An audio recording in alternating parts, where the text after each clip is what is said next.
এত সুন্দর গান মানে তারা এই গান শোনা নেই। আমার থেকে বারবার জিজ্ঞেস করতেছে যে মানে কালিদ বাদ কিভাবে গানটা গাইছেন। আমি তো বললাম ভাই আমি তো এটা আমি লিখি নাই, এটা আমার বন্ধু লিখছে। বলতে ভাই আপনার বন্ধুর যে জিনিস এত সুন্দর করে গানটা কিভাবে লেখছে।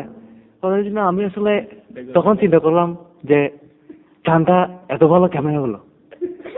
আসলে এটা পুরো কৃতিত্ব আমার বন্ধু রুস্তমের। সে এত ভালো গানটা লিখেছে, আমি খুব ভালো লেগেছে, আমি দারুণ খুশি হয়েছে। ধন্যবাদ। গানটা হয়তো যে সেটা 1990 মানে 90s সেদিকে। পরে যখন গানটা আমি আবার যখন গাই তখন নতুন করে যখন গাই শোনাইছি তখন এটা 21 শতাব্দী হয়ে গেছে।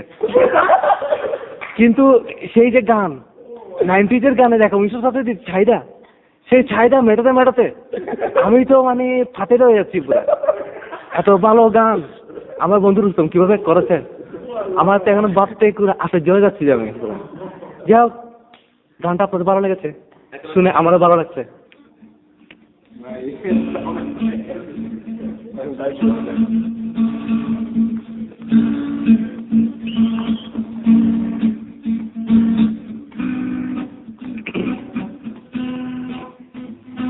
ওই দূর পাহাড়ের ধারে দিগন্তেরই কাছে নিঃসঙ্গ বসে একটি মেয়ে গাইছে আপন সুরে আপন সুরে আপন সুরে।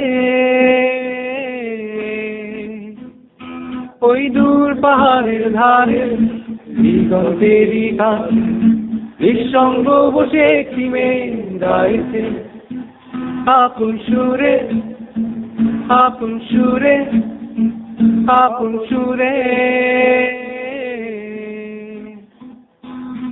আমি সেই সুরেরই টানে ছুটে চলেছি কার পানে,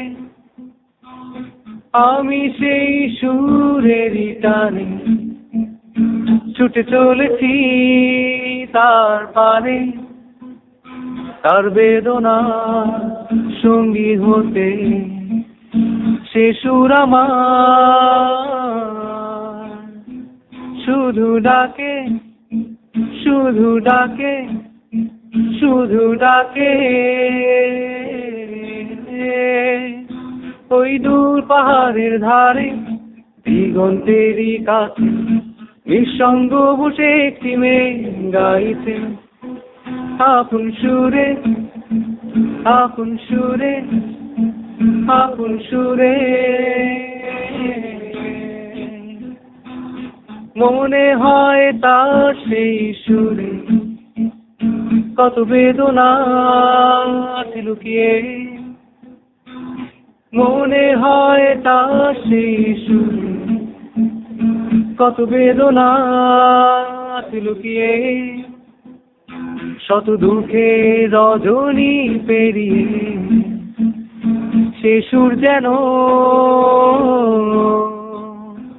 ভেসে আসে ভেসে আসে ভেসে আসে। ওই দূর পাহাড়ের ধারে দিগন্তেরই কাছে নিঃসঙ্গ বসে একটি মেয়ে গাইছে আপন সুরে আপন সুরে আপন সুরে। ওই দূর পাহাড়ের ধারে দিগন্তেরই কাছে নিঃসঙ্গ বসে একটি মেয়ে গাইছে আপন সুরে আপন সুরে আপন সুরে।